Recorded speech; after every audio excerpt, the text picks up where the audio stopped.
we got some KFC. Taco Bell. Yeah, it's like 8 o'clock right now as we're filming this. And Product placement. Product placement. All right, so this is our spoiler room discussion. Spoiler room, yeah. Of the Black Panther. Oh. So before you watch this video, we highly suggest that you go and see this movie at first, because we're going to go into more detail about this movie, and we're going to give our overall thoughts on some stuff as well. Oh, definitely. So this is your spoiler warning. If you're still here, then you have to be the gutsiest person alive. 5, 4, 3, 2, 1. Alright, you've been warned. Alright, so this movie opens up very interesting. It opens up in 1992 in Oakland, California, in this apartment complex. Well, actually, before it does all that, there was the historical effects of T'Challa telling. Actually, not T'Challa. It was actually the uncle telling the story to his child about the making of Wakanda. Yeah, and that's basically all we had to have known about how Black Panther becomes Black Panther. Exactly, and it wasn't unnecessary. How the Emoji Movie started and all that. This was necessary. It told a story. Yeah. It's all we needed to know in order to know what's going to happen here. No, every single detail was essential to the story. Exactly. It's kind of, and every superhero movie has that, and that's important because you know what's going on. Like Spider-Man 1, it had, this is my story, let me tell it to you. Right. And everything. But yeah, it starts, like you said, it started out in 1992 of Oakland, California. In this apartment complex, and there are these guys, they're doing some kind of deal or something. Yes. And, one of them figures out that, they're being watched, and it ends up being T'Chaka, the former king of Wakanda, T'Challa's father. And it turns out that the king is looking for his younger brother. Mm-hmm. And it turns out that the brother was keeping secrets from the king. And so as a result, at the beginning, there's a lot of plot twists. That starts right after the beginning. Right. But it looks like he took the uncle in for trial back to Wakanda. Yeah. The ship takes off. You see a bunch of kids playing basketball looking up like, ooh. And then we cut to present day, where T'Challa is on his spaceship or whatever, going back to Wakanda. However, we're stopping this heist, I think it is. Yeah, it's like a heist in darkness in Africa at night. Yeah, which was kind of confusing because we couldn't really see a whole lot. I couldn't. I just remember I couldn't tell what was going on until they shone the light and saw Black Panther, and I was like, oh. And we later figured out that there were hostages involved. Yeah, towards the end of that fight.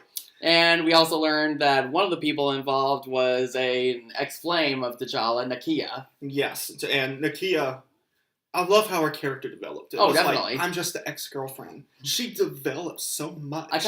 I'm going to bring up a very weird comparison. Yeah. So I kind of find the chemistry between T'Challa and Nakia somewhat like Indiana Jones and Marion from Raiders of the Lost Ark. Oh, yeah, I agree. They've had history together, and throughout almost the entire movie, they poke fun at each other, they fight a lot, but they ultimately make up in the end.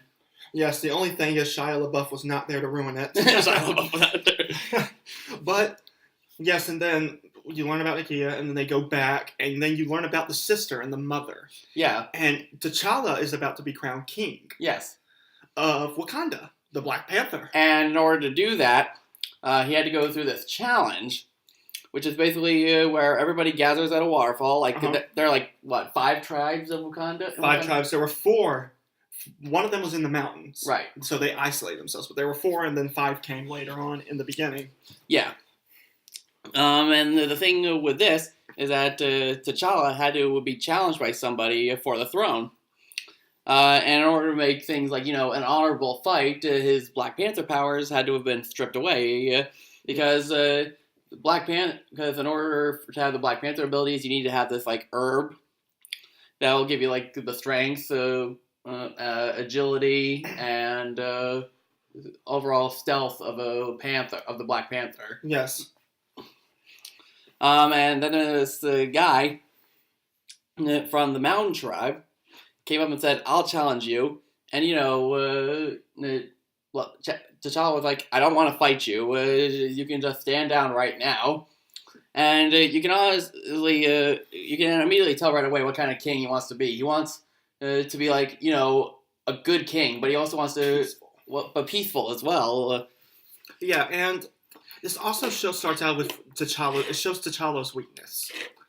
It shows out that though he's the Black Panther, he has his weaknesses, and it shows that throughout the movie. Yes, he doesn't really want to take a life. Yes, and that's his weakness, with, like the Hulk, for example. Bruce doesn't want to kill people, but he has to do what he has to do. Same with Captain America. He doesn't want to kill people, but he does what he has to do. The whole movie, until the end, T'Challa hates to kill. Yeah. And that was his weakness. He doesn't go for the kill. And you don't have to go for the kill to win a battle, but, you have to strike at a good moment, what's the word? Achilles, like an Achilles heel. And T'Challa wasn't doing that. Well, he wasn't. You know how long that fight was for him and that big guy? Oh, that lasted, I don't know. Like 4 or 5 minutes? Yeah. Than the usual little fight like that? Yeah. It would last like 2. And he got stabbed so many times. I thought he got stabbed in the heart one time. Yeah, but it was kind of like... the side right there. Yeah, the side right here. Like near the shoulder. Yeah. But anyway, moving on. That's on... Yeah. I'm sorry. And we do learn about Eric Killmonger a little bit. Yes, we do. He robs a museum in England of this rare artifact that actually, which part of it is actually made of vibranium. And Ulysses Claw, played by Andy Serkis, comes in. And oh, he was perfect for that role. We loved Andy Serkis in this. But you knew how big of a badass Killmonger was going to be. Oh, definitely. When he whispers to the woman, he's like, "By the way, have you paid attention to what you're drinking?" And next thing you know, she's in a gaze. Yeah. And next thing you know, Claw comes out the door and goes, boom, boom, and it starts. And it's like, oh, here we go. Yeah, they waste almost no time whatsoever, and I applaud Coogler for that. I do too. And another thing is, we think it's going to be Claw the entire time, but it turns out Michael B. Jordan, a.k.a. Killmonger. He was the big dog the whole time. Yes, and it's crazy because, how it played out towards the end, and his motive was so good. That was my favorite part. Oh, definitely. We'll get to that in just a little bit. Yeah, I'm sorry about that. No, it's okay. Let's see. I'm trying to remember what happens afterwards. I know that they're meeting. He gets his first meeting. All right, he sees his dad. Yes. He has a dream. Yeah. Yes, this is when he's initiated, and this is where I got started to get the Lion King vibes, where he's talking to the spirit of his dad. Oh yeah, and the Panthers are on top of him. I could just hear. I wanted to lean over and you and ask, does this remind you a little bit of Lion King? I wanted to go, but it was good though. Yeah, it was good. It was It was visually gorgeous. And then he sees his dad. Yeah. Who's like a ghost, basically, and Mufasa. And T'Challa says, "I'm not ready to move on without you." And the dad said, "A father should not fail to teach to prepare his children for his death." Have I failed you? He said, no. No. The father was just there to give fatherly advice. Well, he's dead. What else could he do? He's basically the Yoda / Uncle Ben.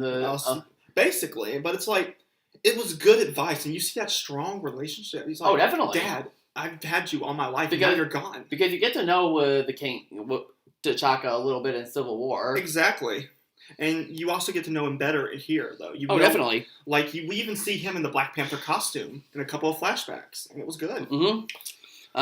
And they had a mission to go get Kaw, and that led to an incredibly entertaining car chase scene. That car chase scene, I was so hyped from that. My hype just went throughout the movie after that. The car chase scene was so beautiful. Even the club fight they had in there was great. Yeah. Oh my goodness. And Claw was just amazing. It's just like he was in the comics. Oh my God, he's perfect. No, and Ross, Everett Ross, who was also played by Martin Freeman in this, like you saw him in Civil War, he had a fairly important role in here as well. Yes. Now, I will say this though, real quick. I'm so sorry. That's all right. Go right ahead. Now, this actually plays from Age of Ultron, because Ultron cut Claw's arm off. Right.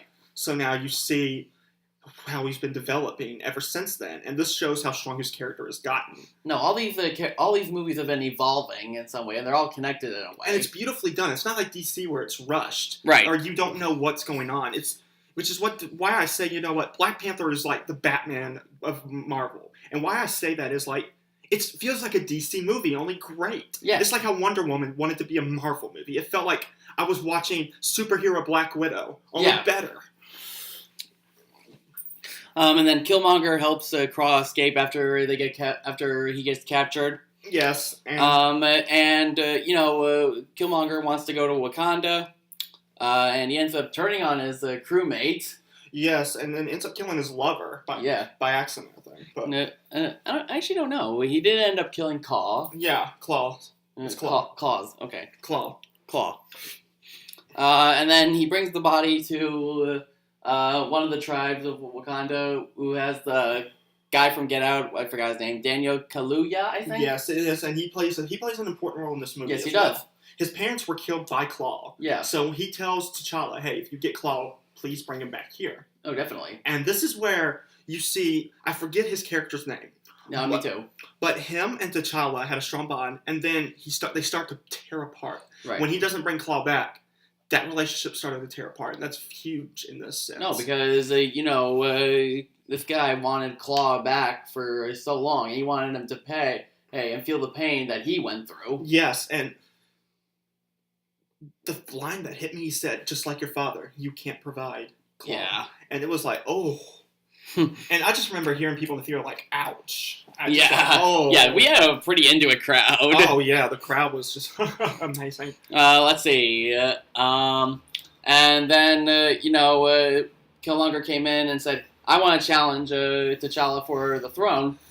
And, we actually do find out. This kid comes in with the big twist of, the whole movie. Uh-huh. That it turns out that Killmonger is actually T'Challa's cousin, and that was just great. He was the son, and apparently the guy that was betrayed T'Chaka was his brother. Yeah, and apparently he was killed. He wasn't taken back to Wakanda. He was killed because he tried to shoot. Was it Zuri? I think so. Zuri, played by Forrest Whitaker, but like the younger version of him, he tried to kill him, and the father killed the uncle. And turns out he had a son. Yeah. And it was the boy playing basketball. Yeah. And it's just, that was a big plot twist. I was blown away by it. I didn't think when I heard Michael B. Jordan was going to be the villain, I was like, okay, he's probably going to have a minor role just because, I'm thinking about Claw. Yeah, he had a much bigger role than we gave him credit for. Oh, and you know what? Claw was great, but this guy was even better because there was a huge motive. You think about Ultron. Ultron's whole motive was kill humans, robots. Right. No other thing. Loki is just, I'm jealous of Thor all the time. I want to be king of Asgard. Yes, and then you have those small villains in Iron Man. Of course, we only saw the Great Red Skull one time. Yeah. Zemo, who was supposed to be a badass villain. He was kind of pathetic in Civil War. And Killmonger, along with Vulture. Vulture from Spider-Man Homecoming, easily go down as some of the best Marvel Cinematic Universe villains. And you said that earlier too, and I totally agree with you. You said since Marvel Cinematic Universe, Vulture, played by Michael Keaton, and Loki, Killmonger, and they've all been great. They've all been great. And Loki. I don't hate Loki. I love Tom Hiddleston. He's just perfect for that role. Yeah. But I feel like if I were to choose, I would have taken Vulture or Killmonger because they're more deadly. Whereas Loki's deadly, but it's like, hey, I like to be kind of goofy as well. His motive was semi good. Yeah, it's just so weird to me. I mean, he does the same thing over and over again. He's like, I'll help you, then betrays him. Yeah. It's like, Loki, stop. But yeah. They fight. T'Challa is believed to have been killed. Killmonger takes his place as a throne, but then Nikita, Shuri, T'Challa's sister, and T'Challa's mother, they all go with Ross to the Mountain Tribe, and it turns out T'Challa was there in a coma, and they had to revive him real quick. because the Killmonger wanted all the vibranium to be burned. Yeah, he killed. All right, so the plants that make Black Panther, he wanted them destroyed. Yes. So Nakia snuck in and grabbed at least 2 of them. Yes. Why only 2 instead of grabbing more, I don't know. But anyway, she grabs them, and it's just enough to bring him back and give him Black Panther powers. Right. And you know what's cool? The guy that saves him is the guy that tried to challenge him in the beginning. Right. And this is like a huge character to it. And this is what makes that guy's character so big. You know, he had a small role, and he comes out big.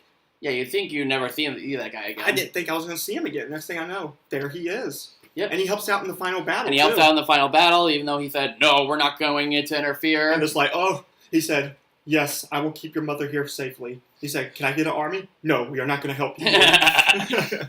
But it was a pretty good, cool final battle. Oh, yeah. Oh, my gosh. The final battle. And you still see T'Challa's weakness, but you see how strong he's gotten. One time, there was a bunch of them surrounding him, and he took the vibranium and stomped on the ground. Everyone said, woo! Woo! Flying everywhere. It was like, holy crap, he's gotten powerful. Yeah. And Killmonger ends up getting killed in the final battle, at least. And this is the beautiful part of it. Yeah. Tell us, you remember how T'Challa took him? Because, remember what the uncle said, the father of Killmonger. Yeah. Describing Wakanda, the most beautiful sunsets. And that Killmonger said that he always wanted to see it. And so before he dies, T'Challa takes him and puts him in front of a sunset. That's all around Wakanda. And, that is easily the most honorable thing a person could do for somebody who's been trying to kill him. And it's a powerful message here, too. Yeah. It's like, T'Challa doesn't kill Killmonger. Killmonger lets himself die. Yeah.